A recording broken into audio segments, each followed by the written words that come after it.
एक सज्जन हमको मिले, हमसे बोले, ग्वालियर की बात है गुसाई जी, बोले हमसे कि बहुत बढ़िया गाजर लाएं आपके लिए, गाजर का जूस बहुत अच्छा होता है, हलवा भी बहुत अच्छा होता है।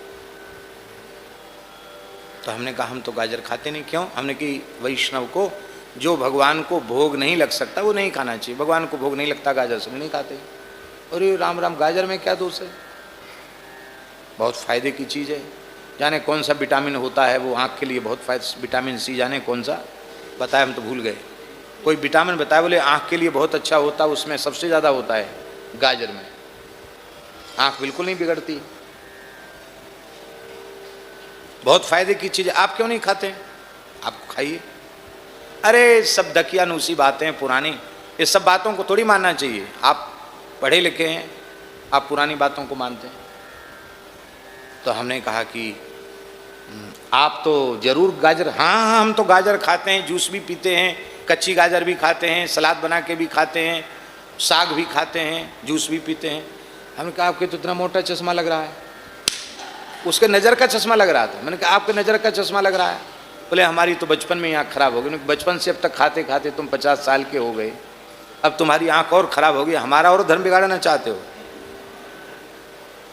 भाई कोई कहे कि प्याज लहसुन खाने से अमर हो जाओगे, गाजर खाने से अमर हो, हमको अमर होना ही नहीं, क्योंकि हम जानते हैं कि ये अमर होने का जो लोभ है ना वो एकदम झूठा है, बेकार। अरे भाई कलयुगी शरीर हैं, सब पता चल जाता है। 10-5 दिन भूखे रहो सब पता चल जाएगा। हमारे भीतर कितनी ताकत है ना, योग की, ध्यान की, और सब पता चल जाएगा। तो अनशन करके तो देखो।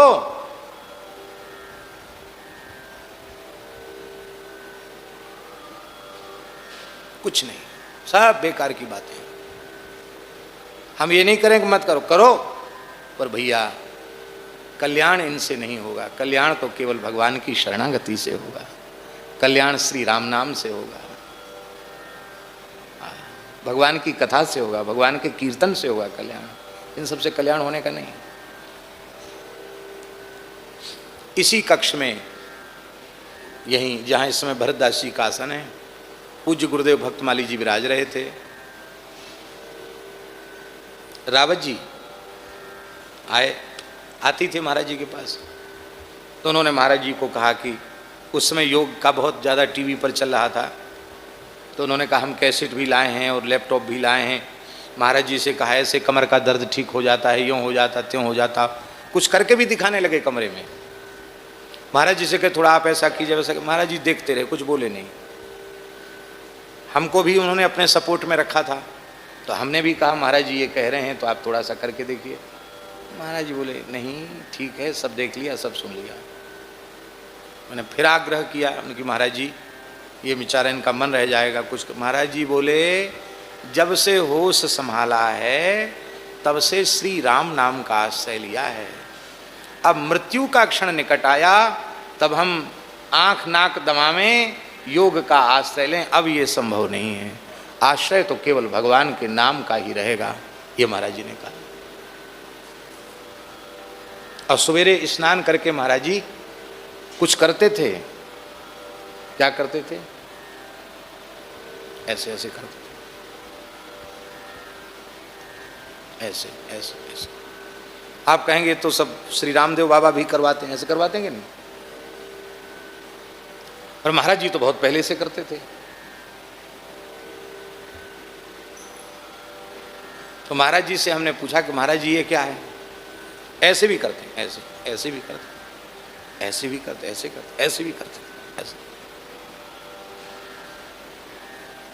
तो हमने कहा महाराज जी ये क्या व्यायाम करते हो? महाराज जी आप व्यायाम कर रहे हैं? महाराज जी बोले यही समझ लो, व्यायाम कर रहे हैं। इसी कमरे की बात है। हमसे बोले तुम पंडित होकर पूछ रहे हो? ऐसा कहते महाराज जी ने भागवत जी का श्लोक बोला दिया, दो हने वहनने मथनोपले प्रंकिंकनार वरुदीक्षणमार्जनादौ हैं धन्या व्रजस्त्रिय उरुक्रम चित्तयाना। धन्य है व्रज की गोपियां जिनके चित्त पर सदा श्याम सुंदर चढ़े रहते हैं, गैया धोते समय श्री कृष्ण की याद, धान कूटते समय, फटकते समय, पीसते समय, तो महाराज जी तो गोपियों की लीलाओं का चिंतन करते थे और हमने समझ लिया कि वो व्यायाम कर रहे हैं। बोले तुम यही समझ लो। ये श्लोक कहकर महाराज जी विह्वल हो गए।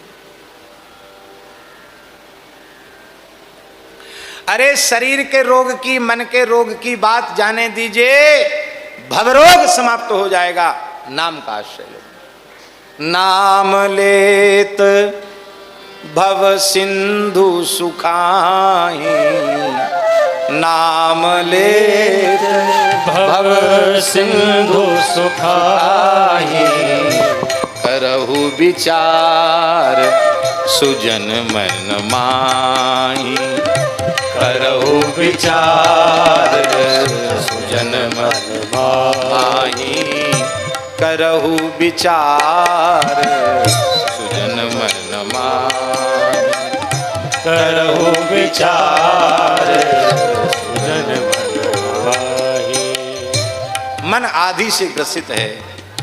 भय, शंका, लज्जा, विषाद आदि अनेक संताप जनक दोष वो चित्त में स्थित हो रहे हैं, मन उनसे विकल हो रहा है। मानसिक रोगों से हम परेशान हैं। ये मानसिक रोगों की चर्चा गोस्वामी श्री तुलसीदास जी ने मानस जी के उत्तरकांड में की।